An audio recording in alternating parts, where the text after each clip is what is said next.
Hello everyone, क्या हाल चाल है? बहुत बढ़िया होंगे।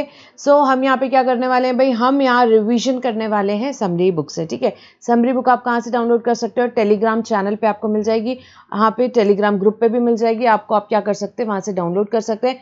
लिंक आपको डिस्क्रिप्शन में दिया हुआ है। ठीक है, अब बात क्या आती है भाई, हम यहाँ पे क्या करने वाले हैं, स्टार्ट करेंगे इस वीडियो में हम सप्लाई चैप्टर के रिविजन से, एंड फिर हम आगे करते जाएंगे यहाँ पे चैप्टर्स। अब भाई let me also give you a very brief introduction about my CA Yachana Muthapura, chartered accountant by profession and a teacher by passion. I've done diploma in information system audit with All India second rank, and I am associated with various training institute for training indirect taxation to my dear students, and I'm a faculty for CA final as well as CA intermediate indirect taxation. अब इस video में क्या करेंगे, सबसे पहले supply chapter अपन start करेंगे। ठीक है, यहां से अपना रिवीजन स्टार्ट करेंगे। सप्लाई भाई क्या है ma'am? Taxable event under GST है।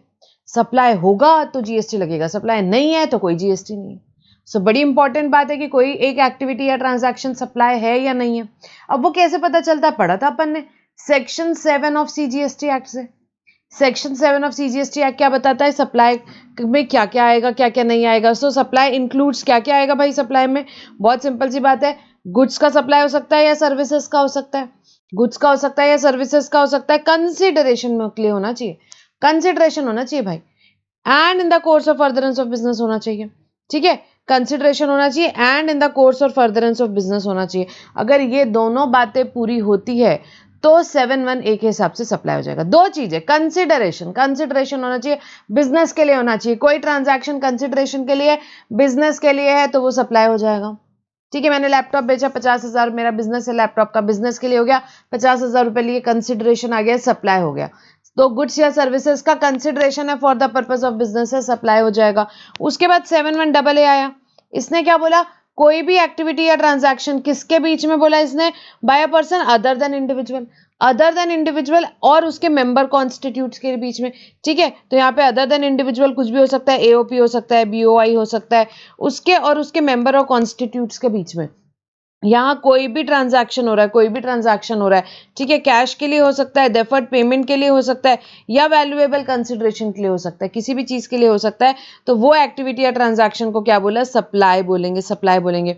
तो कोई भी एक्टिविटी या ट्रांजैक्शन यहाँ पे किसके बीच में हो रहा है, other than individual and its member and constitutes के बीच में हो रहा है, कैश, डेफर्ड पेमेंट या वैल्यूएबल कंसिडरेशन के लिए, तो उसे भी क्या बोला, सप्लाई बोलेंगे 7(1)(a) के हिसाब से, 7(1)(a) के हिसाब से। और यहाँ पे जो भी AOP है, BOI है और ये उसके मेंबर्स है, कॉन्स्टिट्यूट है, इन्हें क्या माना जाएगा, दो अलग अलग पर्सन माने जाएंगे। ठीक है, उसके बाद 7(1)(b) आया क्या? 7(1)(b) बड़ी सिंपल सी बात बोला, इंपोर्ट कर रहे हो, अच्छा सर्विस इंपोर्ट कर रहे हो, ओके, कंसिडरेशन है, चाहे बिजनेस के लिए हो चाहे ना हो, 7(1)(b) क्या बोलता है, वो सप्लाई हो जाएगी। इंपोर्ट करी सर्विस, कंसिडरेशन मस्ट है, बिजनेस के लिए हो चाहे ना हो, यहाँ पे तो हमने एक बार सप्लाई बोल दिया। एंड फिर उसके बाद क्या आया, सप्लाई विदाउट कंसिडरेशन, शेड्यूल 1 पे गया, 7(1)(c), शेड्यूल 1 को रेफर किया और क्या बोला, शेड्यूल 1 में हमने 4 एक्टिविटीज बताई है जो इवन इफ विदाउट कंसिडरेशन क्या होगी, सप्लाई होगी। अभी देखते हैं कौन सी 4 एक्टिविटीज है। ठीक है, उस पर आते रहता है एग्जाम में क्वेश्चन।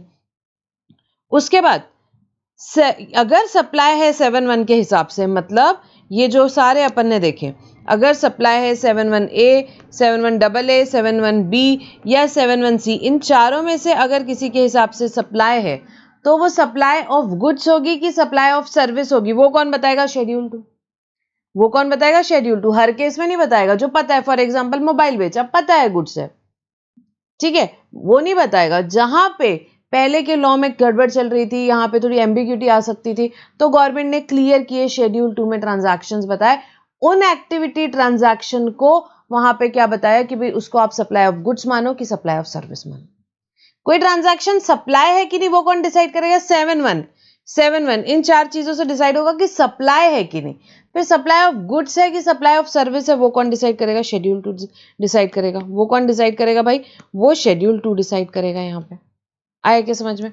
ठीक है, तो ये बात हुई। इसके बाद में सप्लाई एक्सक्लूड्स, क्या सप्लाई में नहीं आएगा भाई, तो 7 सबसेक्शन 2 यहाँ पे ए ने क्या बोला कि भाई यहाँ पे हम शेड्यूल 3 में जाएंगे, जो एक्टिविटी या ट्रांजैक्शन शेड्यूल 3 में दिए हैं वो क्या है, they are not supply, neither supply of goods nor supply of service, वो सप्लाई नहीं है। वो सप्लाई नहीं है। कौन सी की बात की उन्होंने यहाँ पे? शेड्यूल 3 की। शेड्यूल 3 में अपन जाएंगे, वहां अपन देखेंगे कौन सी एक्टिविटी या ट्रांजैक्शन सप्लाई नहीं है। एंड लास्ट, जो एक्टिविटी ट्रांजैक्शन कौन कर रहे हैं? Central government, state government, local authority कर रही है, जिसमें वो क्या है? एज अ पब्लिक अथॉरिटी है, ठीक है। और जो हम यहाँ पे बताएंगे, नोटिफाई करेंगे, उसको आपको ट्रीट नहीं करना है, ना सप्लाई ऑफ गुड्स ना सप्लाई ऑफ सर्विस। वो उन्होंने नोटिफाई किया है, अपन यहाँ पे देखेंगे, ठीक है, जो उन्होंने नोटिफाई किया है। जिसमें central government, state government, local authority as a public authority है, और जो वो नोटिफाई करेंगे उसको क्या बोला उन्होंने? ना उसको सप्लाई ऑफ गुड्स मानना है, ना उसको सप्लाई ऑफ सर्विस मानना है, ठीक है। तो ये तो सेक्शन 7 है भाई, बाय हार्ट ही होगा ये आपको। अब हम देखते हैं, आगे चलते हैं। पहले गुड्स का मतलब क्या है फटाक से देखते हैं, सर्विस का मतलब क्या है देखते हैं, फिर आगे जाएंगे। क्योंकि यहाँ पे लिखा है ना भाई, सप्लाई का होगा या गुड्स का होगा या सर्विस का होगा, तीसरी तो कोई बात है ही नहीं। तो गुड्स मतलब क्या होता है? Every kind of movable property. Movable property क्या होगी भाई? गुड्स हो गई, गुड्स हो गई, ठीक है। तो इमूवेबल प्रॉपर्टी के ट्रांजैक्शंस अगर आएंगे तो वो सर्विस में आएंगे, यहाँ नहीं आएंगे। गुड्स में क्या आता है? मूवेबल प्रॉपर्टी आती है। Other than money and security, money and security को गुड्स से आउट कर दिया, गुड्स से आउट कर दिया। But includes actionable claim. Actionable claim क्या होंगे भाई? गुड्स होंगे, गुड्स होंगे। फिर अपन देखेंगे शेड्यूल 3 में उन्होंने क्या किया। एक्शनेबल क्लेम्स को क्या बोला उन्होंने भाई? कि भाई एक्शनेबल क्लेम्स को शेड्यूल 3 में डाल दिया, मतलब neither goods nor service except specified actionable claim. खाली स्पेसिफाइड एक्शनेबल क्लेम टैक्सेबल होते हैं एज सप्लाई ऑफ गुड्स, क्योंकि वो एक्शनेबल क्लेम। बाकी के एक्शनेबल क्लेम क्या बोल दिए गए भाई? बाकी के एक्शनेबल क्लेम से को शेड्यूल 3 के हिसाब से उन्होंने बोल दिया neither supply of goods nor supply of service, ठीक है। मूवेबल प्रॉपर्टी है आपके गुड्स, मनी एंड सिक्योरिटी को बाहर कर दिया, इंक्लूड्स एक्शनेबल क्लेम, ये सब ठीक है, ग्रोइंग क्रॉप्स वगैरह ये सब ठीक है। Then service means anything other than goods, money and security. Goods, money and security, इसके अलावा बाकी चीजें सर्विस होती है भाई।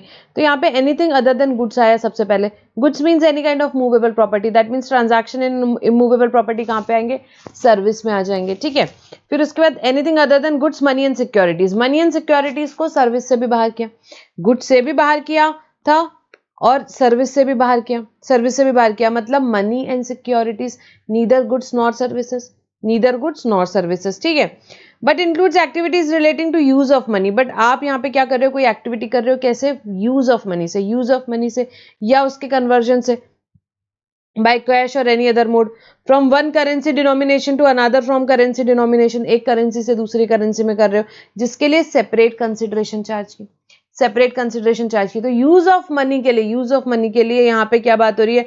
उसका कन्वर्जन कर रहे हो आप, एक करेंसी से दूसरी करेंसी में कर रहे हो, उसके लिए जो कमीशन चार्ज हुआ, फॉर एग्जाम्पल जो भी सेपरेट कंसिडरेशन चार्ज हुई, वो सर्विस में आती है, वो सर्विस में आती है।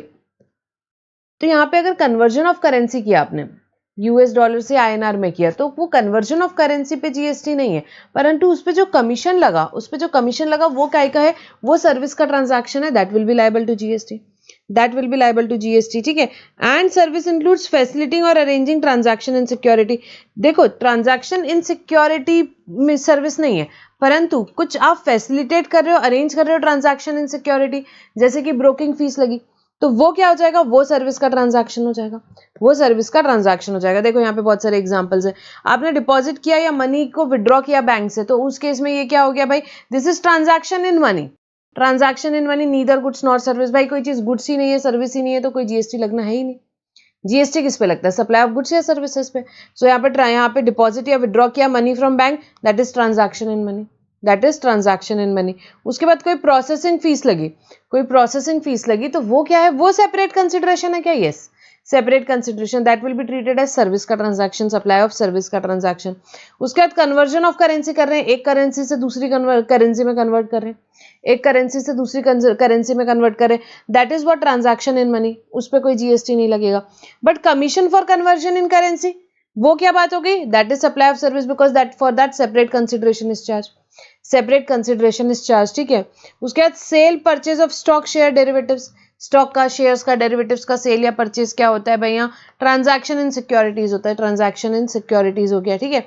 तो transaction in security again neither goods nor service, neither goods nor service. Actionable claim अपन ने देखा क्या है? गुड्स है, पर एज पर शेड्यूल 3 देखेंगे अपन actionable other than specified actionable claim neither supply of goods nor supply of service है। स्पेसिफाइड एक्शनेबल क्लेम को क्या बोलते हैं? सप्लाई ऑफ गुड्स का ट्रांजैक्शन।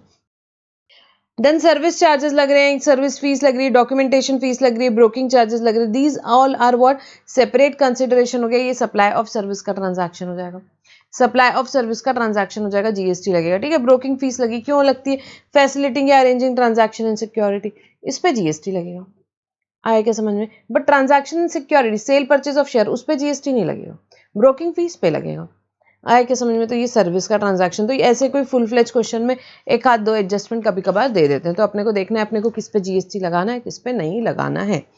उसके बाद यहाँ पे अपन ने क्या देखा था, 7(1)(c) ने क्या बोला कि भाई 4 एक्टिविटीज है, इवन इफ विदाउट कंसिडरेशन, इन्होंने क्या बोला, उसको सप्लाई बोलेंगे। 7(1)(c) ने एक्चुअली रेफर कर दिया अपने को शेड्यूल 1 में।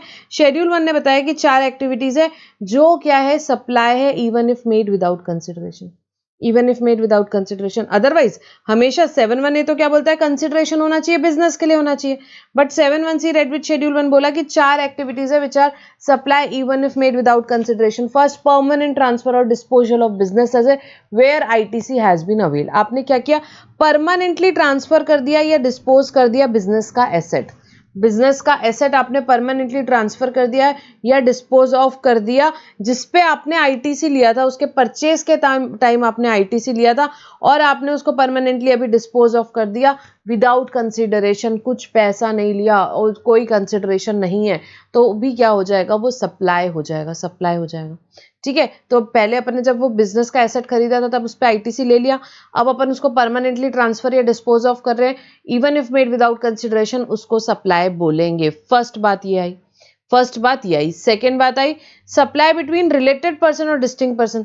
रिलेटेड पर्सन या डिस्टिंक्ट पर्सन यहाँ पे एक दूसरे के बीच में सप्लाई करते हैं, चाहे गुड्स का चाहे सर्विसेज का, और बिजनेस के लिए तो उसको सप्लाई मान लेंगे even if made without consideration, even if made without consideration, ठीक है। डिस्टिंक्ट पर्सन मतलब क्या होता है, एक जीएसटी नंबर पे जितने यहाँ पे एक पैन नंबर पे जितने जीएसटी नंबर है वो एक दूसरे के लिए क्या होते हैं, डिस्टिंक्ट पर्सन होते हैं। एक पैन नंबर पे जितने जीएसटी नंबर है वो एक दूसरे के लिए डिस्टिंक्ट पर्सन होते हैं और उन्होंने एक दूसरे को गुड्स या सर्विसेज सप्लाई करी इवन इफ विदाउट कंसिडरेशन, तो वो क्या हो जाता है भाई, सप्लाई हो जाता है, सप्लाई हो जाता है, ठीक है। एक ब्रांच ने दूसरी ब्रांच को सप्लाई करी यहाँ पे कुछ भी, यहाँ पे गुड्स और विदाउट कंसिडरेशन करी, तो वो सप्लाई हो जाएगा यहाँ पे, ठीक है। डिस्टिंक्ट पर्सन करे चाहे रिलेटेड पर्सन करे।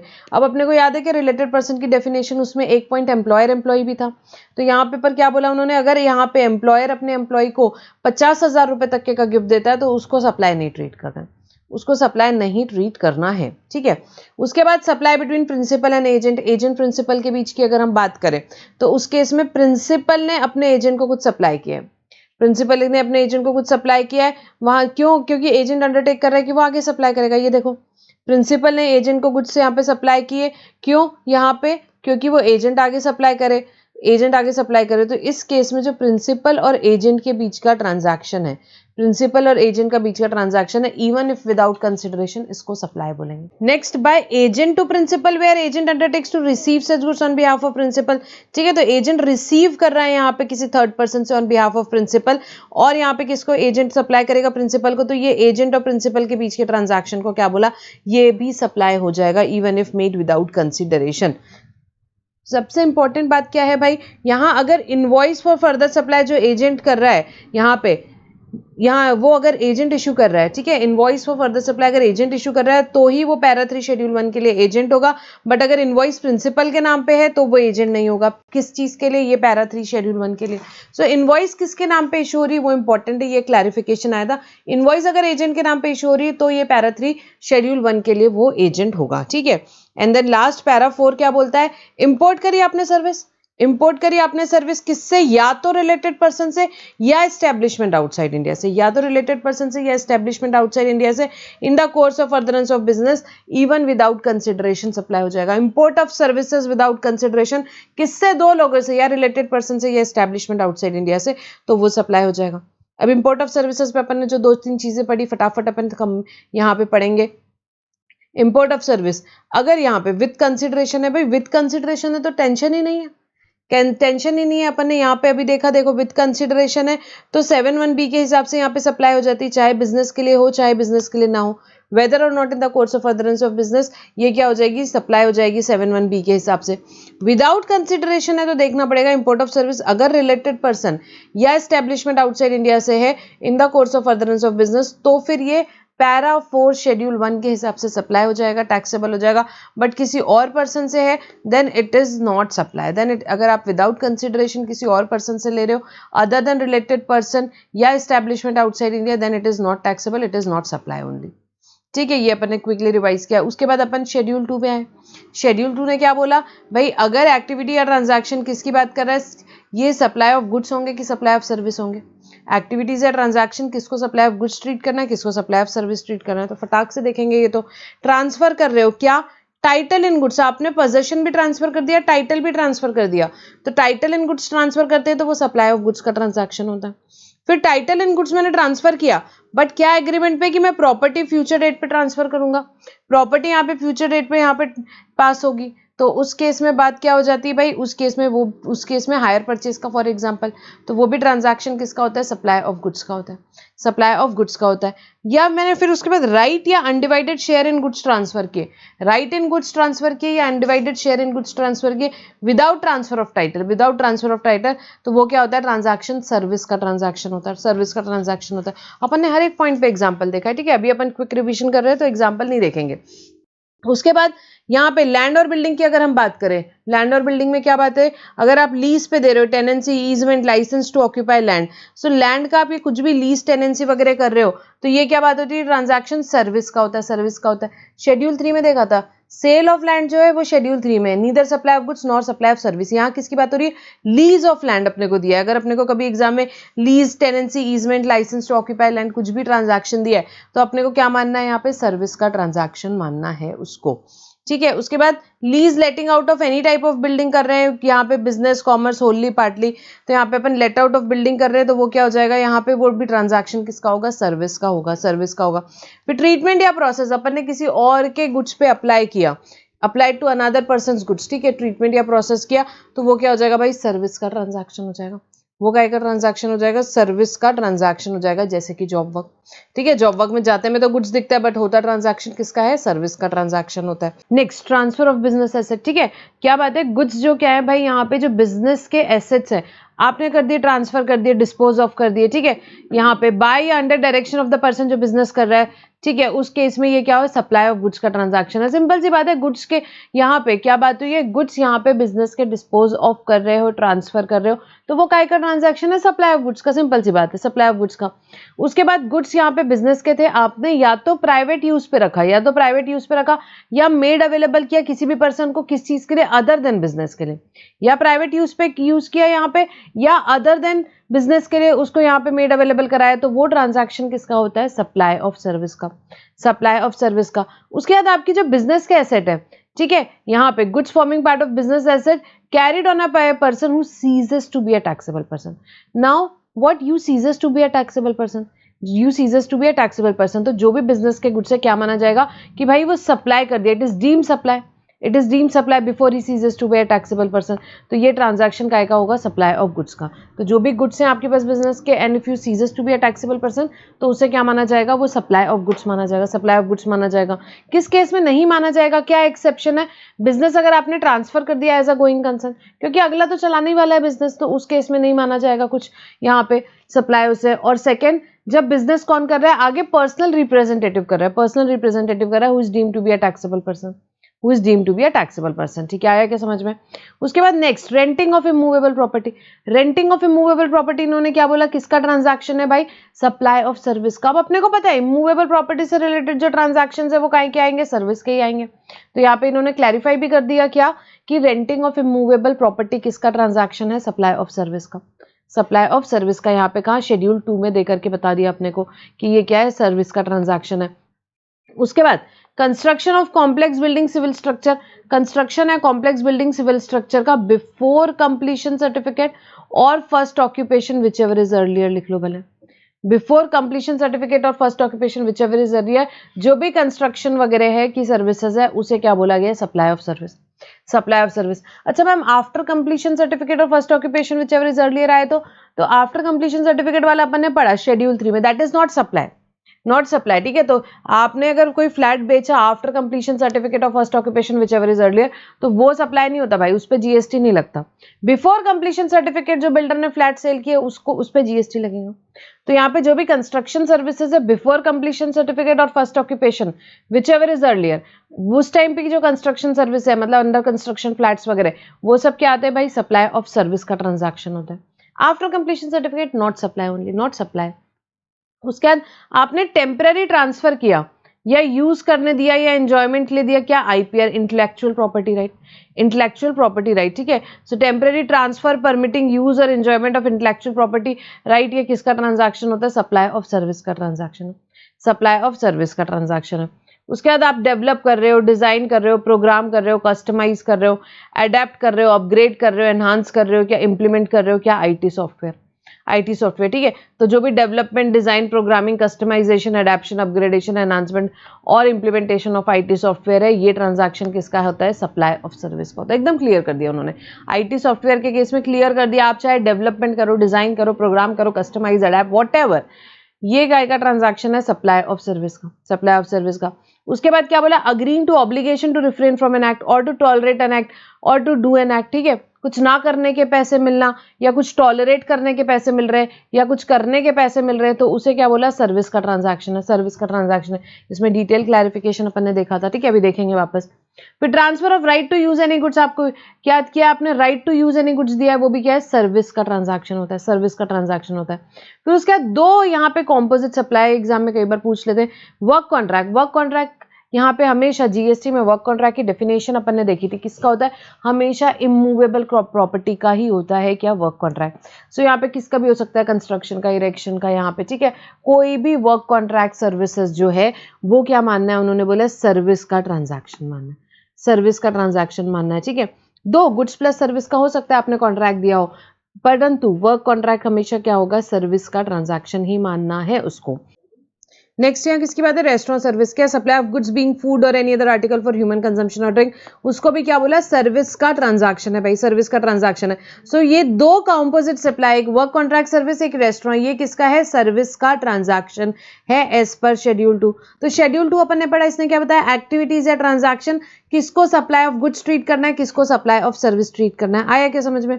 उसके बाद ये अपन बाद में आते हैं इस पार्ट पे। उसके बाद शेड्यूल 3 पढ़ा था, क्या, शेड्यूल 3 ने क्या बोला था, एक्टिविटीज या transaction which is neither supply of goods not supply of service, supply ही नहीं है, सप्लाई ही नहीं है, अच्छा जीएसटी नहीं लगेगा भाई, सप्लाई नहीं है तो।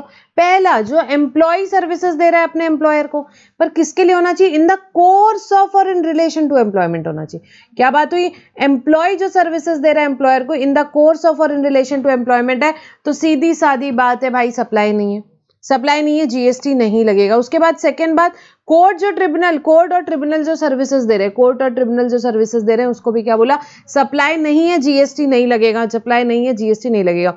उसके बाद यहाँ पे जो कंज्यूमर डिस्प्यूट रेडरेशल कमीशन यहाँ पे जो है, और वो जो फीस चार्ज करते हैं उसको भी, उस पर भी जीएसटी नहीं लगेगा। कभी कभी ट्रांजैक्शन दिया है तो उस पर भी जीएसटी नहीं लगेगा, ठीक है।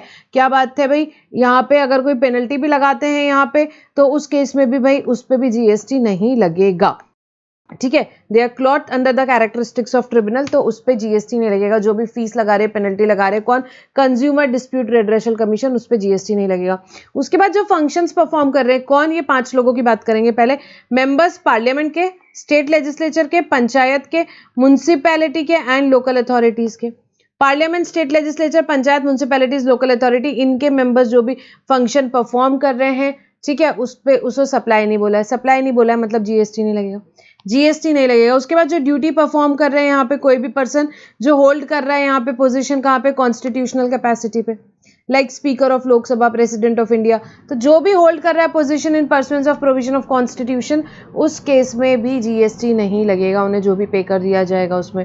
उसके बाद अगर आप क्या हो, सीएमडी, चेयरपर्सन, मेंबर या डायरेक्टर, चेयरपर्सन, मेंबर या डायरेक्टर, और किसके, कोई बॉडी जो स्टैब्लिश की है गवर्नमेंट ने, central government, state government, local authority, यहाँ पे, ठीक है, उस केस में क्या बोला गया है भाई, यहाँ पे क्या बोला गया कि भाई उनकी ड्यूटी जो परफॉर्म कर रहे हैं उसके लिए उन्हें जो भी पे किया जाएगा जीएसटी नहीं लगेगा, जीएसटी नहीं लगेगा, ठीक है। तो अगर आप सीएमडी हो, चेयरपर्सन, मेंबर, डायरेक्टर, कोई भी बॉडी जो स्टैब्लिश की है गवर्नमेंट ने, उस पर जीएसटी नहीं लगेगा। उसके बाद सर्विसेज जो दे रही है, फिनरल ब्यूरियल ये सारी इंक्लूडिंग ट्रांसपोर्टेशन ऑफ डिसीज, इस पे भी जीएसटी लगेगा। फिनरल ब्यूरियल ये सारी जो भी इंक्लूडिंग ट्रांसपोर्टेशन ऑफ डिसीज, ये भी क्या बोला भाई, सप्लाई नहीं है, सप्लाई नहीं है, सप्लाई नहीं है तो जीएसटी नहीं लगेगा, जीएसटी लगेगा। सेल ऑफ लैंड पे जीएसटी नहीं लगेगा, सेल ऑफ लैंड पे जीएसटी नहीं लगेगा। और बिल्डिंग के केस में क्या बात है, subject to paragraph 5B of schedule 2, मतलब सीधी सादी बात है, सेल ऑफ बिल्डिंग यहाँ पे आफ्टर कंप्लीशन सर्टिफिकेट वाली है तो भाई सप्लाई नहीं है, सप्लाई नहीं है तो जीएसटी नहीं लगेगा। शेड्यूल 3 के हिसाब से सप्लाई नहीं है। कौन सी बिल्डिंग, यहाँ पे आफ्टर कंप्लीशन सर्टिफिकेट और first occupation whichever is earlier, उस केस में जीएसटी नहीं लगेगा, उस केस में जीएसटी नहीं लगेगा। बिफोर कंप्लीशन सर्टिफिकेट है तो सप्लाई ऑफ सर्विस का ट्रांजैक्शन है, वो अपन ने देखा, आया क्या समझ में। उसके बाद एक्शनेबल क्लेम, एक्शनेबल क्लेम क्या बोला इन्होंने, सप्लाई नहीं है, सप्लाई नहीं है, गुड्स की डेफिनेशन में लिया था, पर यहाँ क्या बोल दिया, सप्लाई नहीं है, सप्लाई नहीं है तो जीएसटी नहीं लगेगा। Other than specified actionable claim, specified actionable claim पे लगेगा भाई, स्पेसिफाइड एक्शनेबल क्लेम पे लगेगा। स्पेसिफाइड एक्शनेबल क्लेम में क्या आती है, 6 चीजें आती है, lottery, batting, gambling, casino, horse racing, online money gaming. Lottery, batting, gambling, casino, horse racing, online money gaming. तो ये जो स्पेसिफाइड एक्शनेबल क्लेम है, इस पे क्या बोला गया भाई, इस पे जीएसटी लग जाएगा, क्योंकि इसको शेड्यूल 3 से बाहर कर दिया तो इस पे जीएसटी लगता है। और इनको क्या माना जाता है, सप्लाई ऑफ गुड्स का ट्रांजैक्शन, इस पे 28% पे लगता है जीएसटी, अपन ने देखा था। उसके बाद आप सप्लाई कर रहे हो गुड्स कहां से, from a place in non taxable territory to another place in non taxable territory without such goods entering into India, मतलब एक नॉन टैक्सेबल टेरिटरी से दूसरे नॉन टैक्सेबल टेरिटरी आपके गुड्स गए, चाइना से आपके गुड्स डायरेक्टली श्रीलंका चले गए, इंडिया नहीं आए, तो ये क्या हुआ, एक नॉन टैक्सेबल टेरिटरी से दूसरी नॉन टैक्सेबल टेरिटरी आपके गुड्स चले गए और इंडिया में नहीं आए, तो उस केस में क्या बात हो गई यहाँ पे, वो भी भाई यहाँ पे सप्लाई नहीं माना जाएगा ना, यहाँ पे सप्लाई का ट्रांजैक्शन नहीं माना जाएगा, सप्लाई ऑफ गुड्स का, ठीक है, सप्लाई नहीं माना जाएगा एज पर शेड्यूल 3, जीएसटी नहीं लगेगा।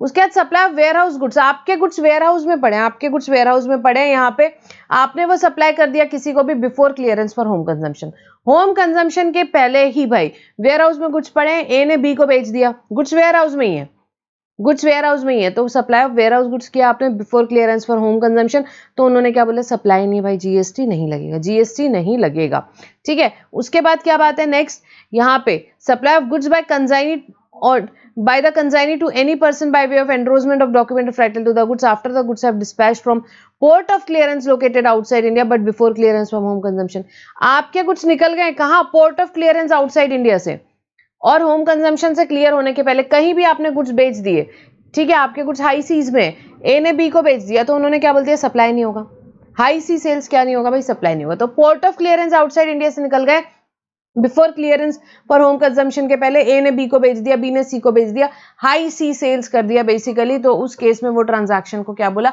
सप्लाई नहीं होगा भाई, जीएसटी नहीं लगेगा, सप्लाई नहीं होगा, जीएसटी नहीं लगेगा। उसके बाद एक्टिविटी ऑफ अपोर्शनमेंट ऑफ को इंश्योरेंस प्रीमियम, क्या बात हो रही है, अपोर्शन किया, को इंश्योरेंस प्रीमियम को अपोर्शन किया, किस किसने, लीड इंश्योरर और को इंश्योरर ने, लीड इंश्योरर है और को इंश्योरर ने, किस चीज के लिए, क्योंकि उन लोगों ने एक जॉइंटली सर्विस प्रोवाइड की थी, किस चीज की, इंश्योरर की, इंश्योरेंस की, किस किसने प्रोवाइड की थी, लीड इंश्योरर, को इंश्योरर ने मिल करके यहाँ पे जो सर्विस प्रोवाइड की थी इंश्योरेंस की, किसके अंदर, यहाँ पे को इंश्योरेंस एग्रीमेंट्स में, को इंश्योरेंस एग्रीमेंट्स में, कि भाई यहाँ पे लीड इंश्योरर, को इंश्योरर, 3 जने हैं समझ लो, एक लीड इंश्योरर है, 2 को इंश्योरर है, इन तीनों ने मिलकर इंश्योरेंस की सर्विस किसी इंश्योर्ड को प्रोवाइड की और अपोर्शन किया यहाँ पे क्या, इंश्योरेंस का प्रीमियम, तो इस केस में उस अपोर्शनमेंट पे जीएसटी नहीं लगेगा, उस अपोर्शनमेंट पे जीएसटी नहीं लगेगा। शर्त क्या है, लीड इंश्योरर ने पूरा के पूरे अमाउंट पे जीएसटी पे कर दिया, ठीक है। तो यहाँ पे अगर फॉर एग्जांपल 10 लाख का प्रीमियम आ रहा है, 10 लाख पे पूरा का पूरा लीड इंश्योरर ने जीएसटी पे कर दिया,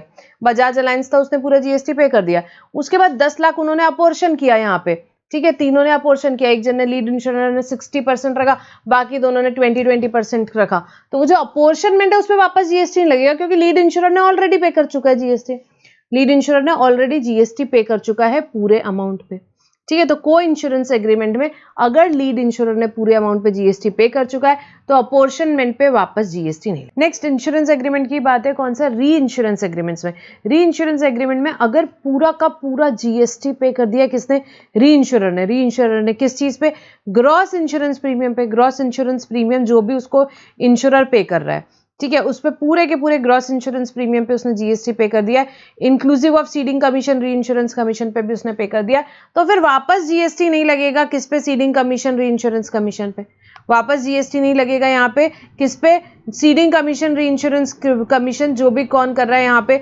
डिडक्ट कर रहा है री इंश्योरेंस प्रीमियम से, जो भी इंश्योरर री इंश्योरर को अमाउंट देता है उसमें सीडिंग कमीशन काट के देता है, री इंश्योरेंस कमीशन काट के देता है, तो उस पर वापस जीएसटी नहीं लगेगा अगर री इंश्योरर ने पूरे के पूरे अमाउंट पे जीएसटी पे कर दिया है तो। बस सिंपल सी बात ये है। सो ये क्या है? एक्टिविटीज या ट्रांजैक्शन जिसको ना सप्लाई ऑफ गुड्स मानेंगे ना सप्लाई ऑफ सर्विस मानेंगे, क्योंकि शेड्यूल 3 में दिए हुए हैं, ठीक है। तो उस केस में कोई जीएसटी लगना ही नहीं है। उसके बाद यहाँ पे कुछ एक्टिविटीज और है जिसको क्या माना गया है, which are neither supply of goods nor supply of service. एक तो एक्टिविटी उन्होंने क्या नोटिफाई करी, आपको ग्रांट किया है क्या? Alcoholic liquor licence. State government आपको एल्कोहलिक लीकर लाइसेंस देती है, उसके बदले में उन्होंने पैसा लिया आपसे, लाइसेंस फीस लिया, एप्लीकेशन फीस लिया, या कोई भी नाम है, तो वो नहीं ट्रीट किया जाएगा ना सप्लाई ऑफ गुड्स ना सप्लाई ऑफ सर्विस। किसकी बात हो रही है? Only grant of alcoholic liquor licence. उस लाइसेंस के अगेंस्ट जो भी यहाँ पे एप्लीकेशन फीस वगैरह ले रहे हैं, लाइसेंस फीस ले रहे हैं, उस पे जीएसटी अपने को नहीं लगाने का क्वेश्चन में दिया है तो। बट यहाँ पे गवर्नमेंट यहाँ पे बिजनेस एंटिटीज को दूसरी जो यहाँ पे लाइसेंसेस वगैरह देती है, माइनिंग राइट्स, नेचुरल रिसोर्सेज, यहाँ पे उसके अगेंस्ट वो जो भी फीस वगैरह लेती है वो टैक्सेबल है भाई, उस पर जीएसटी लगेगा। और टैक्स कौन पे करता है? यहाँ पे बिजनेस एंटिटी अंडर आरसीएम पे करेगी।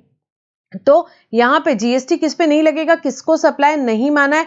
खाली grant of alcoholic liquor licence. बाकी लाइसेंसेस गवर्नमेंट जो दे रही है उसको तो भाई यहाँ पे सप्लाई ट्रीट किया जाएगा, उस पे जीएसटी आरसीएम पे रिसिपिएंट पे करेगा।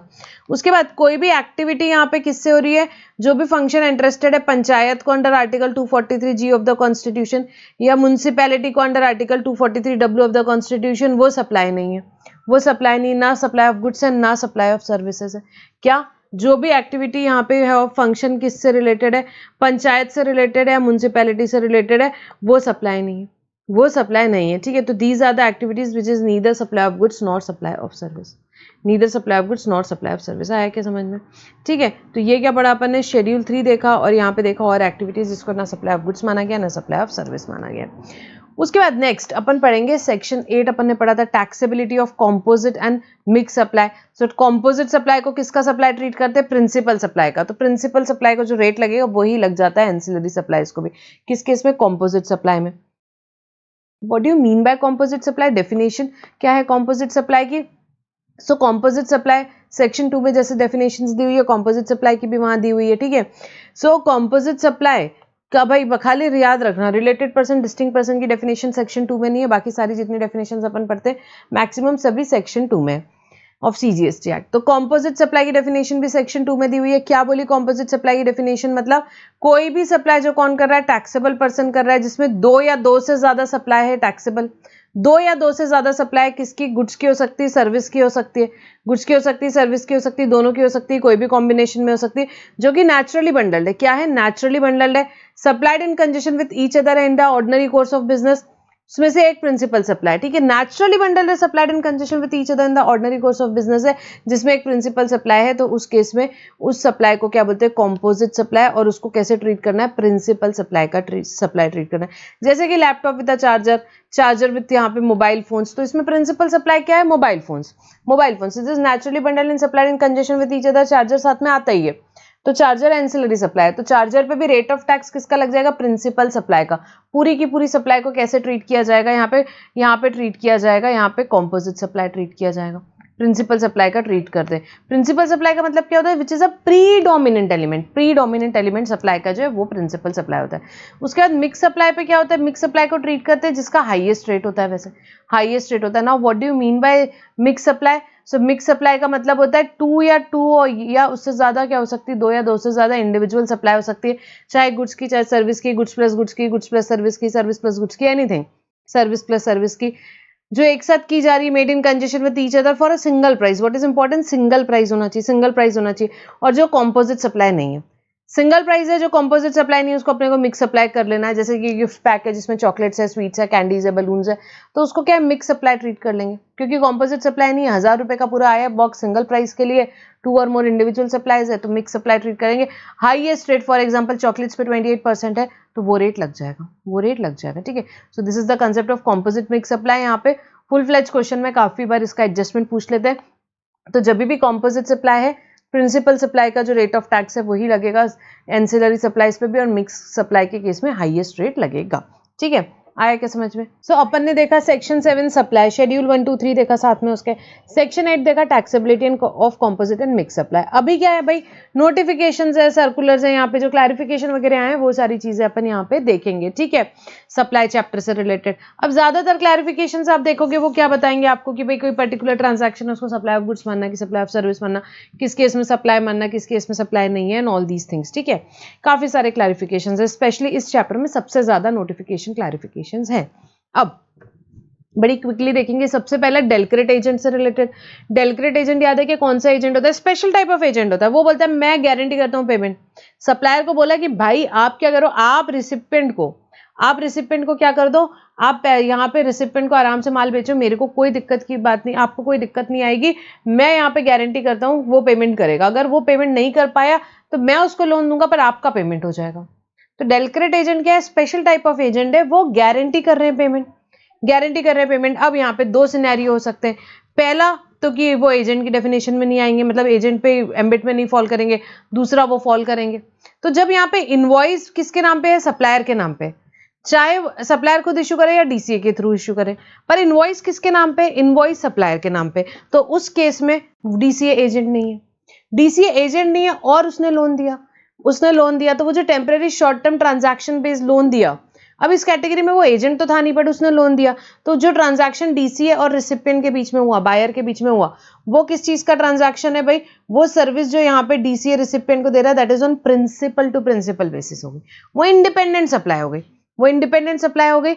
और जो इंटरेस्ट वो चार्ज कर रहा है यहाँ पे, इंटरेस्ट जो चार्ज कर रहा है DCA, it will not form part of value of supply of goods supplied by the supplier, supplier की वैल्यू का पार्ट नहीं बनेगा, वो अलग ही ट्रांजैक्शन है, डीसीए और रिसिपिएंट के बीच का ट्रांजैक्शन है, एजेंट तो वो है ही नहीं ना, क्योंकि इनवॉइस उसके नाम पे नहीं थी। आई बात समझ में?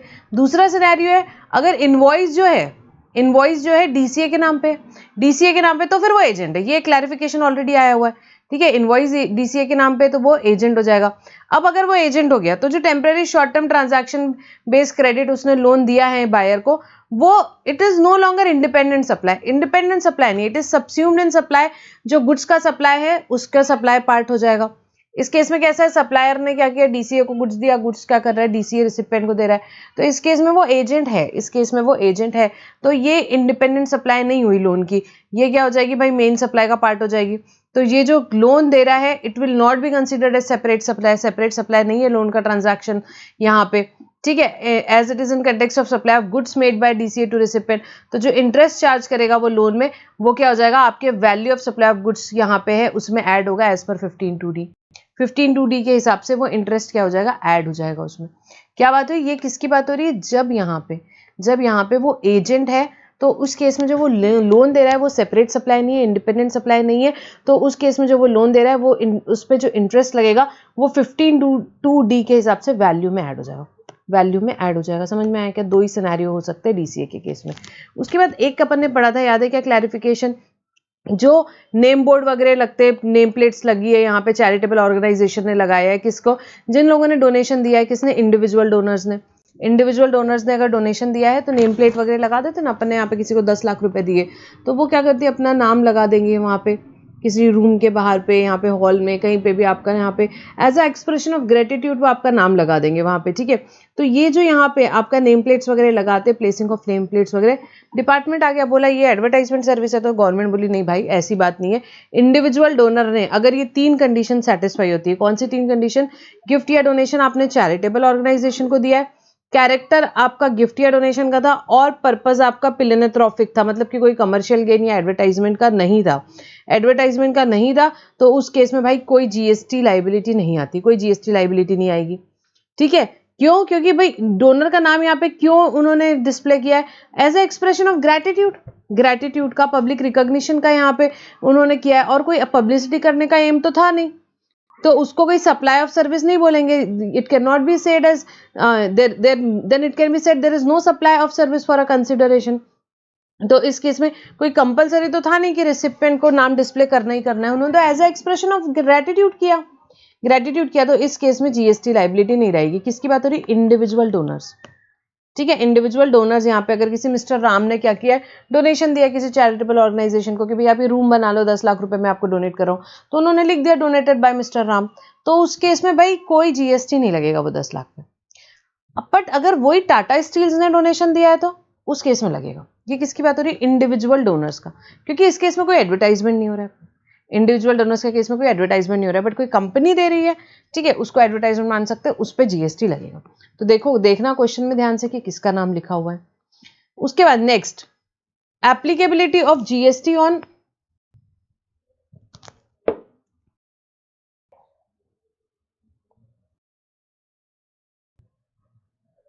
Next applicability of GST on preferential location charges, PLC जिसको बोलते हैं, collected along with consideration for sale और ट्रांसफर ऑफ रेसिडेंशियल और कमर्शियल प्रॉपर्टी, ठीक है। तो यहाँ पे आपने क्या किया, आपने कोई फ्लैट बुक किया फॉर एग्जाम्पल, ठीक है, तो उस केस में कुछ आपने पे किया एक्स्ट्रा, क्या लोकेशन चार्जेस या PLC, preferential location charges, construction service के साथ में, तो उस केस में वो कॉम्पोजिट सप्लाई हो जाती है, ठीक है। प्रिंसिपल सप्लाई जो है आपकी कंस्ट्रक्शन सर्विस है, आपने जो फ्लैट बुक किया, बट क्योंकि आपने जो फ्लैट बुक किया वो एमिनिटीज के पास में, तो वो 5 लाख रुपए महंगा था, तो आपने प्रिफरेंशियल लोकेशन चार्जेस 5 लाख पे किए, तो वो जो 5 लाख है that will B ancillary supply वो हो जाएगा। सो ये नेचुरली बंडल्ड होता है, तो इसमें जो प्रिंसिपल सप्लाई मतलब कंस्ट्रक्शन सर्विसेज को जो ट्रीटमेंट दोगे वही ट्रीटमेंट आप पीएलसी को भी दोगे। सो पीएलसी क्या होता है? कॉम्पोजिट सप्लाई का पार्ट होता है। प्रिंसिपल सप्लाई कॉम्पोजिट, यहाँ पे क्या है? कंस्ट्रक्शन सर्विस है। एंसिलरी सप्लाई क्या है? प्रेफरेंशियल लोकेशन चार्जेस है। सो प्रेफरेंशियल लोकेशन चार्जेस को भी सेम ट्रीटमेंट मिल जाएगा। नेक्स्ट क्लैरिफिकेशन आया किस पे? GST payable by insurance company on salvage wreck value, यहाँ पे, ठीक है। तो अब दो बातें यहाँ पे, अगर सैल्वेज वैल्यू का डिडक्शन हो रहा है, मतलब देखो क्लेम दो तरीके से सेटल हो सकते हैं। आपने यहाँ पे क्या लिया था? गाड़ी का इंश्योरेंस लिया, ठीक है, थर्ड पार्टी इंश्योरेंस लिया आपकी गाड़ी का। अब क्या हुआ? क्लेम का सेटलमेंट क्या हुआ? When the claim is settle after deducting salvage value यहाँ पे डिडक्ट कर दी, मतलब कि गाड़ी के क्या हुआ भाई? सैल्वेज वैल्यू यहाँ पे डिडक्ट कर दी और क्लेम सेटल हुआ। ओनरशिप, सैल्वेज का ओनरशिप इंश्योर्ड के पास है, वो इंश्योर्ड उसको बेचे, उससे पैसा ले, जो भी करे। तो इस केस में सैल्वेज जो है प्रॉपर्टी नहीं बनी इंश्योरेंस कंपनी की, उन्होंने खाली क्लेम सेटल कर दिया, सैल्वेज आपका है, आप देखो। तो उस केस में जो भी रिडक्शन कर देंगे वो सैल्वेज वैल्यू का, उसको सप्लाई नहीं ट्रीट करेंगे और कंपनी को ऑब्वियसली जीएसटी उस पर पे करने की जरूरत नहीं है, ठीक है। 20,000 रुपए salvage value I for example, तो वो उन्होंने माइनस कर दी, वो 20,000 रुपए किसके पास है? इंश्योर्ड के पास है, तो जब भी सैल्वेज वैल्यू डिडक्ट कर रही है तो वो सैल्वेज इंश्योरेंस का प्रॉपर्टी नहीं है, तो जब वो बिकेगा तो उस पर जीएसटी की लाइबिलिटी कंपनी की नहीं आती है। दूसरी बात, क्लेम सेटल किया विदाउट डिडक्टिंग सैल्वेज वैल्यू, तो इंश्योरेंस कंपनी ने क्या किया? पूरा अमाउंट इंश्योर्ड को दे दिया विदाउट डिडक्टिंग सैल्वेज वैल्यू। उस केस में सैल्वेज जो है इंश्योरेंस कंपनी की प्रॉपर्टी होगी और इंश्योरेंस कंपनी उसको बेचेगी, उससे जो पैसा आएगा उस पर ऑब्वियसली इंश्योरेंस कंपनी जीएसटी पे करेगी। उन्होंने क्यों नहीं डिडक्ट किया सैल्वेज? क्योंकि सैल्वेज उनकी प्रॉपर्टी हो गया, अब वो बेचेंगे तो भाई उस पर जीएसटी आप दे दो, ठीक है, सिंपल सी बात है। नेक्स्ट क्लैरिफिकेशन आया किस पे भाई? यहाँ पे इसॉप, ईएसपीपी, आरएसयू जो भी कंपनी यहाँ पे देती है अपने एम्प्लॉयज को through foreign seas holding company. Basically foreign seas holding company क्या दे रही है? अपने इंडियन कंपनी की जो एम्प्लॉयज है उनको इसॉप, ईएसपीपी वगैरह दे रही है। उसकी बात आई on cost to cost basis, अगर वो दे रहे हैं यहाँ पे, ठीक है, अमाउंट आ गया किससे? इंडियन कंपनी ने पैसा दे दी फॉरेन कंपनी को कॉस्ट टू कॉस्ट बेसिस पे, it will not be qualified as supply नहीं होगा। क्यों? क्योंकि एक तो ट्रांजैक्शन इनसिक्योरिटी है, दूसरा शेड्यूल 3 से हिट हो जाता है, service by employee to employee in the course of an relation to employment. Employee को दे रहे हो ना आप शेयर्स वगैरह, तो उस केस में इस पे जीएसटी नहीं लगेगा। बट अगर कोई फॉरेन कंपनी को एक्स्ट्रा अमाउंट मिलता है, इंडियन कंपनी से कोई एक्स्ट्रा अमाउंट मिलता है ओवर द कॉस्ट, तो उस केस में जो एक्स्ट्रा अमाउंट है उसको सप्लाई ऑफ सर्विस बोल देंगे और वो इंपोर्ट ऑफ सर्विस हो जाएगी, जीएसटी लाइबिलिटी आरसीएम पे आ जाएगी। समझा गया? सिंपल है। Clarification in respect of goods send taken out of India for exhibition और consignment basis for export promotion. अब गुड्स को आप बाहर लेकर के गए फॉर एक्सपोर्ट प्रमोशन, तो उस केस में भाई जब यहाँ पे आप गुड्स लेकर के जा रहे हो बाहर फॉर एग्जीबिशन या कंसाइनमेंट फॉर एक्सपोर्ट प्रमोशन, तो वो सप्लाई नहीं होती। क्यों? क्योंकि कोई कंसिडरेशन ही नहीं है, क्योंकि कोई कंसिडरेशन ही नहीं है भाई, आप लेकर के गए हो गुड्स अभी तो एग्जीबिशन के लिए, कोई कंसिडरेशन नहीं, तो सप्लाई नहीं है यहाँ पे। बट अगर वो शेड्यूल 1 में फॉलो होता है तो सप्लाई हो जाएगा, अगर वो शेड्यूल 1 में फॉलो होगा तो सप्लाई होगा, अदरवाइज जनरली आप जो एग्जीबिशन के लिए गुड्स लेके जाते हो वो सप्लाई नहीं है। अब सप्लाई नहीं है तो उसको जीरो रेटेड सप्लाई क्या बोलेगा? कोई चीज सप्लाई नहीं है तो उसको जीरो रेटेड सप्लाई भी नहीं बोल सकते। तो इस केस में बॉन्ड एलयूटी की कोई जरूरत ही नहीं, अगर जीरो रेटेड सप्लाई नहीं तो बॉन्ड एलयूटी की जरूरत ही नहीं है। अब गुड्स आपके यहाँ पे बिक गए, 6 मंथ्स के अंदर अंदर वो गुड्स ऑन अप्रूवल के केस में 6 महीने का टाइम लिमिट है ना। तो अगर आपके गुड्स क्या हो गए यहाँ पे बिक गए कितने दिन में, 6 महीने के अंदर अंदर, 2-3 महीने में बिक गए, तो आपको टैक्स इनवॉइस इशू कर देनी है उतनी क्वांटिटी की जब भी वो बिक गए तब। बट आपके गुड्स अगर बिके भी नहीं, ना वापस आए 6 महीने के अंदर अंदर, तो उस केस में आपको क्या करना है, on the expiry of 6 months आपको टैक्स इनवॉइस इशू करनी है। On the expiry of 6 months from the date of removal आपको क्या करनी है, टैक्स इनवॉइस इशू कर देनी है, टैक्स इनवॉइस इशू कर देनी है, ठीक है। तो ये किसकी बात हो रही है, गुड्स जब एग्जीबिशन पे लेकर के जाते हैं तब की। उसके बाद फूड एंड बेवरेजेस, जो सिनेमा हॉल्स पे यहाँ पे बात आई, supply of food and beverages at cinema halls as restaurant service कब ट्रीट करेंगे। तो इसमें देखो 2 सिचुएशन हो सकती है। अपन ने मूवी की टिकट बुक करी, जब अपन टिकट बुक कर रहे हैं उसी टाइम पे अपन ने फूड एंड बेवरेजेस भी बुक कर दिए, पॉपकॉर्न उसी टाइम पे बुक कर दिए, तो उस केस में वो कॉम्पोजिट सप्लाई हो जाएगा, कॉम्पोजिट सप्लाई हो जाएगा। और उसको क्या ट्रीट किया जाएगा भाई, उस पर अगर वो कॉम्पोजिट सप्लाई हो जाएगा तो पूरे के पूरे पे जीएसटी लग जाएगा जो एग्जीबिशन पे लगता है। देखो सेकंड पॉइंट देख रहे हैं अपन, जब सेल ऑफ सिनेमा टिकट और फूड और बेवरेजेस क्लब कर दिए तो ये कॉम्पोजिट सप्लाई हो जाता है और पूरे के पूरे सप्लाई पे जीएसटी किसका लग जाएगा, जो मूवी का रेट रहेगा आपका एग्जीबिशन ऑफ सिनेमा का, वो प्रिंसिपल सप्लाई है, वो रेट भी लग जाएगा आपके पॉपकॉर्न पे भी, फूड और बेवरेजेस पे भी। बट अगर यहाँ पे आपका इंडिपेंडेंट सप्लाई कर रहे हो, आपने मूवी की टिकट तो ऑनलाइन बुक कर दी, वहां जाके आप सिर्फ पॉपकॉर्न ले रहे हो, तो उस केस में वो क्या हो जाएगा, रेस्टोरेंट सर्विस हो जाएगा। बिकॉज इट इज व्हाट, यहाँ पे ये जो सर्विस है it is independent of cinema exhibition service, तो उस केस में वो रेस्टोरेंट सर्विस हो जाएगा। तो 2 पॉसिबिलिटी है वो अपन ने देखी। उसके बाद अगर यहाँ पे क्या बात है, taxability of share held in a subsidiary company by holding company. तो सीधी सादी बात है, अगर होल्डिंग कंपनी ने सब्सिडरी का शेयर सिर्फ होल्ड करके रखा है, होल्ड करके रखा है, तो उसको सप्लाई ऑफ सर्विस नहीं बोल सकते भाई, सिर्फ होल्ड करके रखा है उसको सप्लाई ऑफ सर्विस नहीं बोल सकते, और उस पर जीएसटी नहीं लगेगा, जीएसटी नहीं लगेगा, ठीक है। यहाँ पे सीधी सादी बात है भाई, सिक्योरिटीज अपने को पता है ना गुड्स होती है ना सर्विस होती है यहाँ पे, या तो परचेज सेल ऑफ सिक्योरिटी भी अपन ने देखा है, shares neither supply of goods nor supply of service, सिर्फ होल्ड करके रखा है शेयर्स, इसका मतलब ये नहीं कि वो सर्विस का ट्रांजैक्शन हो जाएगा, it is not supply of service and it can not B taxed. तो ये गवर्नमेंट ने क्लियर किया। उसके बाद एक क्लैरिफिकेशन आया, जो पर्क्विजिट्स है, पर्क्विजिट्स जो प्रोवाइड किए जाते हैं कॉन्ट्रैक्ट के हिसाब से, यहाँ पे एम्प्लॉय के जो पर्क्विजिट प्रोवाइड करते हैं वो उस पर जीएसटी नहीं लगेगा। क्यों, services by employee to employer in the course of और इन रिलेशन टू एम्प्लॉयमेंट में आ जाएगा, तो पर्क्विजिट्स पे कोई जीएसटी नहीं लगेगा, सिंपल सी बात ये आई। Next clarification, no supply of service by ensure to insurance company in lieu of no claim bonus offered by the insurance company, ठीक है। किसकी बात हो रही है, नो क्लेम बोनस की बात हो रही है, ठीक है, नो क्लेम बोनस की बात हो रही है। तो नो क्लेम बोनस जो इंश्योरेंस कंपनी देती है आपको, जैसे कि आपने क्या किया, लास्ट ईयर में कोई क्लेम नहीं किया, कोई क्लेम नहीं किया, तो इस साल आपका प्रीमियम फॉर एग्जांपल 1 लाख है, तो उन्होंने बोला कि आपको नो क्लेम बोनस दे देंगे 10,000 रुपये का। आपको जीएसटी किस पे करना पड़ता है, वैल्यू के चैप्टर में अपन ने देखा 90,000 पे, जो एक्चुअल आपसे प्रीमियम दिया उस पर जीएसटी पे करना पड़ता है। अब यहाँ पे क्या बात आई कि नो क्लेम बोनस है, उसको बोला कि there is no supply provided by ensure to insurance company. भाई कोई सप्लाई नहीं है, जो नो क्लेम बोनस है वो कोई यहाँ पे सप्लाई नहीं है इंश्योर्ड से इंश्योरेंस कंपनी के। इसको आप ये नहीं मान सकते कि agreeing to obligation to refrain from an act of lodging insurance claim है, ठीक है, कि आप यहाँ पे agreeing to refrain from an act of lodging insurance claim आप इसको नहीं मान सकते और इसको कोई कंसिडरेशन नहीं मान सकते। 10,000 रुपये कोई कंसिडरेशन नहीं है यहाँ पे, जो यहाँ पे है इंश्योर्ड ने इंश्योरेंस कंपनी को दी है, ऐसी कोई कंसिडरेशन नहीं है, तो ऑब्वियसली उस पर जीएसटी की एप्लीकेबिलिटी नहीं है। सो नो क्लेम बोनस के बात में सीधी बात है, अपने को क्वेश्चन में दिया हुआ है 1 लाख रुपए का प्रीमियम है, 10,000 रुपये नो क्लेम बोनस है, तो किस पे लगेगा, एक्चुअल जो 90,000 रुपये है उस पर जीएसटी लगेगा, उस पर जीएसटी लगेगा, ठीक है। नो क्लेम बोनस 10,000 रुपये कोई कंसिडरेशन नहीं है, कोई सर्विस नहीं दी है यहाँ पे इंश्योर्ड ने किसको, इंश्योरेंस कंपनी को, यहाँ पे इंश्योरेंस क्लेम लॉज नहीं करके। उसके बाद क्लैरिफिकेशन आया किस पे, सेल्स प्रमोशन स्कीम्स पे। किस पे आया, सेल्स प्रमोशन स्कीम्स पे। एक एक देखेंगे। फ्री सैंपल गिफ्ट्स, जब फ्री सैंपल गिफ्ट्स आए आपको मिले, ठीक है, आपने फ्री सैंपल गिफ्ट्स दिए विदाउट कंसिडरेशन, फ्री है मतलब विदाउट कंसिडरेशन, विदाउट कंसिडरेशन तो ऑब्वियसली सप्लाई नहीं, ऑब्वियसली सप्लाई नहीं है, एक्सेप्ट वो शेड्यूल 1 में फॉलो हो रहे हैं। अगर शेड्यूल 1 में वो एक्टिविटी फॉलो हो रही है उस केस में उसको सप्लाई ट्रीट करेंगे, जैसे कि आपने अपने डिस्टिंक्ट पर्सन को, रिलेटेड पर्सन को फ्री सैंपल गिफ्ट दिया, उस केस में वो सप्लाई हो जाएगा। अदरवाइज आप फ्री सैंपल गिफ्ट्स, यहाँ पे फार्मास्यूटिकल कंपनी है वो यहाँ पे क्या कर रही है, फ्री सैंपल गिफ्ट्स बांट रही है, तो फिर वो कोई कंसिडरेशन नहीं है, तो वो सप्लाई नहीं होगा। पहली बात ये हो गई।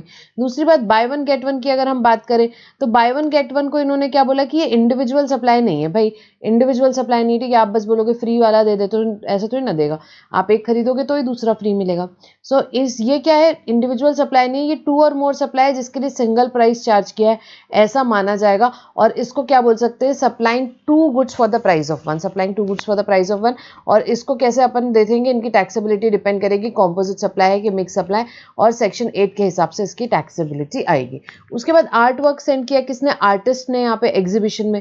तो जब आर्ट वर्क हम सेंड करते हैं, क्या उस टाइम कोई कंसिडरेशन आई, no, there is no consideration, उस टाइम कोई कंसिडरेशन नहीं आई, कोई कंसिडरेशन नहीं आई, इसलिए इसको सप्लाई नहीं माना जाएगा, इसलिए इसको सप्लाई नहीं माना जाएगा। ठीक है, जब बायर सिलेक्ट करेगा कोई एक्चुअल में सप्लाई होगा, उसी टाइम सप्लाई माना जाएगा और उसी टाइम उसका जीएसटी पेबल रहेगा।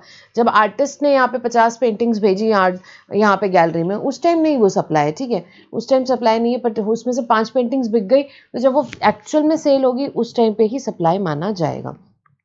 टेनेंसी राइट्स को क्या बोला है, इन्होंने बोला टेनेंसी राइट्स जो यहाँ पे क्लियर किया गया, जो एक्टिविटी का है, ट्रांसफर ऑफ टेनेंसी राइट आप कर रहे हो अगेंस्ट कंसिडरेशन, मतलब जो टेनेंसी प्रीमियम है उसको क्या बोला भाई, ये सप्लाई ऑफ सर्विस है और इस पे जीएसटी लगेगा, इस सर्विस का ट्रांजैक्शन है, इस पे जीएसटी लगेगा। उसके बाद जो पीएसएलसी सर्टिफिकेट है उसके लिए एक बात आई कि ये पीएसएलसी सर्टिफिकेट जो इशू करते हैं ये क्या है, ये these are in the nature of goods और इस पे हमेशा जीएसटी लगेगा, क्या, आईजीएसटी। पीएसएलसी सर्टिफिकेट को क्या मानना है, आपको गुड्स मानना है और उस पर हमेशा आईजीएसटी लगाना है, क्वेश्चन में दिया हुआ है तो अपन आईजीएसटी लेवी कर देंगे। उसके बाद रीट्रीटिंग ऑफ टायर, अब ये retreating of tyre and supply of retreaded, दो बातें हैं। जो ओल्ड टायर रहता है उस पर रीट्रीटिंग की जाती है, प्रोसेस ऑफ रीट्रीटिंग जो यहाँ पे की गई वो क्या है भाई, that process of retreating is supply of service. ठीक है, ये ओल्ड टायर था, इस पे कुछ प्रोसेस ऑफ रीट्रीटिंग की, तो ये जो प्रोसेस कर रहे हैं this is what, this is supply of service. और जब ये टायर को सप्लाई कर रहे हैं, this supply of retreaded tyre is supply of goods. दो चीजें, जो प्रोसेस कर रहे हैं that is supply of service, जो सप्लाई कर रहे हैं फिर जो पूरा टायर बन गया उसको सप्लाई कर रहे हैं that is supply of goods.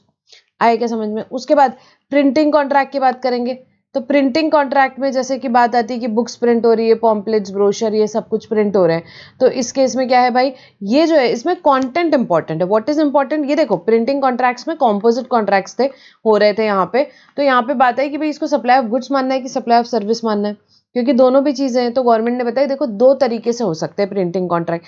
पहली बात करेंगे तो books, pamphlets, brochure, annual reports, ये सब है, इन सब में क्या इंपॉर्टेंट है, कंटेंट। अपनी बुक का ही एग्जांपल लो, what is important, content. Paper जो यूज कर रहे हैं that is not important, that is ancillary. तो इस केस में प्रिंसिपल सप्लाई किसको मानेंगे, यहाँ पे जो कंटेंट है इसको, इसके लिए ये ट्रांजैक्शन किसका हो जाएगा, सप्लाई ऑफ सर्विस का ट्रांजैक्शन हो जाएगा, सप्लाई ऑफ सर्विस का ट्रांजैक्शन हो जाएगा। और जो प्रिंटेड एनवेलप्स वगैरह हो गए, महंगे महंगे आते हैं ना, 500-1000 रुपए का एनवेलप ही आ रहा है खाली, ठीक है, तो ये जो एनवेलप्स हो गए, printed box, tissue, napkin, wallpaper, इन सब में प्रीडोमिनेंट सप्लाई क्या है, गुड्स का सप्लाई, गुड्स का सप्लाई। ठीक है, कंटेंट यहाँ पे लोगो वोगो उतना इंपॉर्टेंट नहीं है, मेन क्या है, गुड्स का है। तो इस ट्रांजैक्शन में प्रिंसिपल सप्लाई गुड्स का है, तो इसको सप्लाई ऑफ गुड्स मानेंगे, किसमें, एनवेलप्स, लेटर कार्ड्स, ये सारों में ये बात है। तो प्रिंटिंग कॉन्ट्रैक्ट में दो अलग अलग चीजें, अपने क्वेश्चन बैंक में किया भी था, इसका क्वेश्चन कभी कभार पूछा जाता है। उसके बाद नेक्स्ट क्लैरिफिकेशन किसके लिए आया, लिक्विडेटेड डैमेजेस वगैरह जो है, कॉम्पनसेशन, पेनल्टीज, ये डिफरेंट यहाँ पे 7 चीजों का इन्होंने बताया कि भाई इसका कैसे क्या टैक्सेबिलिटी रहेगा। ठीक है, whether it is taxable, not taxable, क्या क्या बातें हैं वो यहाँ पे चीजें आपको समझाइए। तो अपने को एग्जाम में जैसे लिक्विडेटेड डैमेजेस पूछ लिया या चेक, डिसऑनर, फाइन और पेनल्टी पूछ लिया, तो अपने को पता होना चाहिए कि भाई अपने को इसको सप्लाई मानना है कि नहीं, सप्लाई होगा तो जीएसटी लगता है, सप्लाई नहीं होता है तो नहीं जीएसटी लगता है। तो उन्होंने यहाँ पे क्या किया, ये चीजें एक्सप्लेन करी है। तो 3 चीजें हैं इन सब चीजों में, जो एक पॉइंट है बेसिकली अपन ने जो शेड्यूल 2 में देखा था, agreeing to obligation to refrain from an act और टू टॉलरेट एन एक्ट और टू डू एन एक्ट। कुछ ना करने के पैसे मिल रहे हैं या कुछ करने के पैसे, कुछ टॉलरेट करने के पैसे मिल रहे हैं या कुछ करने के पैसे मिल रहे हैं, तो वो वहां पे क्या बोला था, सप्लाई ऑफ सर्विस है, सप्लाई ऑफ सर्विस है। तो अब इसमें 2 चीजें इंपॉर्टेंट है। ठीक है, इसको यहाँ सप्लाई ऑफ सर्विस के केस में इसमें 2 चीजें इंपॉर्टेंट है। पहली बात, इन केसेस में एग्रीमेंट होना चाहिए, चाहे एक्सप्रेस या इम्प्लाइड, चाहे एक्सप्रेस या इम्प्लाइड एग्रीमेंट या कॉन्ट्रैक्ट होना चाहिए, पहली बात। दूसरी बात, कंसिडरेशन आनी चाहिए, कंसिडरेशन आनी चाहिए यहाँ पे रिफ्रेनिंग, टॉलरेटिंग या डूइंग के लिए कंसिडरेशन आनी चाहिए। तो ये 2 बातें हैं। ठीक है, अब देखो एक एक चीजें देखेंगे टैक्सेबिलिटी। यहाँ पे लिक्विडेटेड डैमेजेस की बात करेंगे। सबसे पहले लिक्विडेटेड डैमेजेस भाई कॉन्ट्रैक्ट में होते हैं कि भाई किसी ने ब्रीच किया, नॉन परफॉर्म किया कॉन्ट्रैक्ट, तो लिक्विडेटेड डैमेजेस देना पड़ेगा एक पार्टी को दूसरी पार्टी को। ठीक है, एक पार्टी को दूसरी पार्टी को देना पड़ेगा। अब जो देखो कॉन्ट्रैक्ट क्यों एंटर करते हैं, for execution, not for breach. ठीक है, कॉन्ट्रैक्ट का मेन पॉइंट क्या होता है कि कॉन्ट्रैक्ट परफॉर्म हो, लिक्विडेटेड डैमेजेस कमाने के लिए थोड़ी ना कॉन्ट्रैक्ट में एंटर होते हैं अपन। कॉन्ट्रैक्ट इसलिए एंटर होते हैं कि कॉन्ट्रैक्ट परफॉर्म हो। ठीक है। बट यहाँ पे अगर नहीं होता है कॉन्ट्रैक्ट परफॉर्म तो दूसरे की इंजरी लॉस को कंपनसेट करने के लिए लिक्विडेटेड डैमेजेस दिए जाते हैं, ठीक है। सो ये देखो वही बात है, लिक्विडेटेड डैमेजेस क्यों दिए जाते हैं यहाँ, रिसीव फॉर टॉलरेटिंग ब्रीच और non performance of contract can not be treated as consideration, उसको कंसिडरेशन नहीं मानना है, कंसिडरेशन नहीं मानना है। Payment for liquidated damages contract में क्यों डालते हैं, ताकि कॉन्ट्रैक्ट परफॉर्म हो, अनसेटिस्फैक्टरी या डिलेड परफॉर्मेंस ना हो उसमें, ठीक है। लिक्विडेटेड डैमेजेस यहाँ पे क्यों पे करे जाते हैं, ताकि अगला कंपनसेट हो पाए। और ऐसा कोई एग्रीमेंट यहाँ पे नहीं होता है to by the aggrieved party to refrain from to tolerate any act और टू डू एनीथिंग, ऐसा कुछ नहीं, कुछ नहीं करने के पैसे नहीं मिल रहे हैं वो। आप ये नहीं बोल सकते कि कुछ नहीं करने के या कुछ टॉलरेट करने के पैसे, नहीं। हम तो चाहते थे कि कॉन्ट्रैक्ट परफॉर्म हो, बट कॉन्ट्रैक्ट परफॉर्म नहीं हो पाया, इसलिए लिक्विडेटेड डैमेजेस देते हैं कि अगले को कोई इंजरी हुई तो उसके पैसे आ जाए, इसीलिए, ठीक है। तो ये आप नहीं बोल सकते कि कुछ नहीं करने के पैसे दिए जा रहे हैं, इसको कंसिडरेशन नहीं बोल सकते यहाँ पे, और ये टैक्सेबल नहीं होंगे। सो लिक्विडेटेड डैमेजेस अपने को इन शॉर्ट एग्जाम में कभी भी आए तो अपने को लिख देना है कि such payment are not consideration for supply and not taxable, और उस पर जीएसटी नहीं लगाना है, उस पर जीएसटी नहीं लगाना है। पहली बात लिक्विडेटेड डैमेजेस। दूसरी बात, पेनल चार्जेस जो लगाती है यहाँ पे रेगुलेटेड एंटिटीज, ठीक है। पेनल चार्जेस यहाँ पे जो लग रहे हैं उसकी बात आई, बैंक फाइनेंशियल इंस्टीट्यूट्स वगैरह पेनल चार्जेस लगाते हैं कि अगर आपने यहाँ पे कंडीशंस वगैरह कंप्लाई नहीं करी लोन की फॉर एग्जांपल, तो जो पेनल चार्जेस लगाती हैं इन कंप्लायंस विद आरबीआई डायरेक्शन लगाते हैं वो for non compliance with material terms and condition of the loan, उस पर भी क्या बोला, उसको भी ऐसे लिक्विडेटेड डैमेजेस जैसे ही माना जाएगा और उस पर भी कोई जीएसटी नहीं लगेगा। तो अपने को एग्जाम में क्वेश्चन दिया, जो भी पेनल चार्जेस लेवी करी regulated entities, banks, financial institutes वगैरह in compliance with RBI direction, उस पर अपने को जीएसटी नहीं लगाने का है। उसके बाद चेक डिसऑनर फाइन और पेनल्टी। अब चेक डिसऑनर हो गया तो उस पर फाइन लगता है, पेनल्टी लगता है। अगेन वो जो पेनल्टी यहाँ पे लगा रहे हैं, यहाँ पे बैंक लगा रहा है या सप्लायर लगा रहा है, वो क्यों लगा रहा है, ताकि टॉलरेट ना करना पड़े, ऐसी चीजें नहीं होनी चाहिए, चेक डिसऑनर नहीं होना चाहिए। So it is for not tolerating and penalising, ताकि ऐसा कोई करे ना, इसके लिए वो लगाते हैं फाइन पेनल्टी। सो इस केस में भी इसको कंसिडरेशन नहीं मानेंगे, कोई सप्लाई नहीं है, कोई कंसिडरेशन नहीं है भाई, it is not taxable. Cheque dishonour की फाइन पेनल्टी लगेगी, it is not consideration, not taxable, ठीक है। कोई टॉलरेट करने के पैसे नहीं मिल रहे, नहीं टॉलरेट करने के लिए वो लगाते हैं। उसके बाद penalty impose for violation of law, जैसे कि आपने ट्रैफिक सिग्नल तोड़ दिया, तो इस केस में भी क्या बात हो गई भाई, यहाँ पे कोई एग्रीमेंट थोड़ी ना है वायलेटर के बीच में और गवर्नमेंट के बीच में, कोई एग्रीमेंट नहीं है कि भाई ये वायलेशन है। वो फाइन पेनल्टी जो भी है यहाँ पे, वो क्या हो रहा है, वो किस चीज़ के लिए, for violation of statute, bylaws, rules, regulation है, and these are not liable to tax, ठीक है। That are not liable to tax, that are not liable to tax, ठीक है। सो ये जो भी पेनल्टी इंपोज है फॉर वायलेशन ऑफ लॉ, ये क्या बात हुई भैया, penalty impose for violation of these are not liable to tax, कोई अग्रीमेंट होता नहीं है ये। फिर फोरफीचर ऑफ सैलरी की आपने यहाँ पे, या बॉन्ड अमाउंट किसका यहाँ पे, by employee on leaving before agreed minimum period. अब एम्प्लॉय को बोला था 3 साल रुकने वाला है, एम्प्लॉय के साथ ये बात हुई थी, अग्रीमेंट हुआ था कि 3 साल रुकने वाला है, वो 6 महीने में छोड़ गया, तो फिर उस केस में फोरफीचर ऑफ सैलरी होता है, पेमेंट ऑफ बॉन्ड अमाउंट वगैरह होता है। तो वो क्या बात है भाई, अब वो प्रोविजन क्यों डालते हैं कॉन्ट्रैक्ट में, क्यों डाला वो प्रोविजन, ताकि यहाँ पे डिस्करेज कर सके वो नॉन सीरियस एम्प्लॉयज को, कि भाई जो सीरियस है कि भाई ठीक है मैं 2 साल रुकूंगा, उसी को रखेंगे ना भाई, वो ये क्लॉज इसीलिए डाला जाता है। वो जो है यहाँ पे, ये जो एम्प्लॉयज है, such amounts are recovered as penalty for distributing non-serious employees and neither employees get anything from in return from employer. These amount recovered by employer are not taxable. तो ये टैक्सेबल नहीं होते हैं ये अमाउंट, ठीक है। ये अमाउंट टैक्सेबल नहीं होते हैं, एम्प्लॉय को यहाँ पे कुछ इससे मिल नहीं रहा है, कुछ मिल नहीं रहा है, ठीक है। दूसरी बात ये आपको याद है कि शेड्यूल 3 अपन ने पढ़ा, ये अग्रीमेंट में होता है ये point, for feature of salary वगैरह का। सो this is what service by, यहाँ पे किस चीज़ के लिए, इन रिलेशन टू एम्प्लॉयमेंट है, इन रिलेशन टू एम्प्लॉयमेंट ये अमाउंट मिल रहा है, तो ये वैसे भी टैक्सेबल नहीं होता शेड्यूल 3 के हिसाब से भी देखो तो। और यहाँ पे भी इन्होंने लिख दिया है कि भाई ये जो प्रोविजन जहाँ पे डाला जाता है, किस चीज़ के लिए डाला जाता है, to discourage non serious employees. इस अमाउंट जो रिकवर होता है, ये this amount is not taxable. कौन सा, फोर फीचर ऑफ सैलरी या बॉन्ड अमाउंट अपने को एग्जाम में दिया हुआ है, अपने को उसको टैक्सेबल नहीं करना है। उसके बाद लेट पेमेंट फीस, यहाँ पे लेट पेमेंट सरचार्ज या फीस की बात करें तो कई जगहों पे जैसे अपन देखेंगे वाटर हो गया, टेलीकम्युनिकेशन, कुकिंग, गैस, इंश्योरेंस, कोई भी पेमेंट्स अगर हम लेट करते हैं तो उसमें लेट फीस लगती है। तो उन्होंने क्या बोला कि भाई ये जो है नेचुरली बंडल्ड है, it is naturally bundled and supplied यहाँ पे, in conjunction with each other in the ordinary course of business, generally होता ही है ऐसा क्लॉज।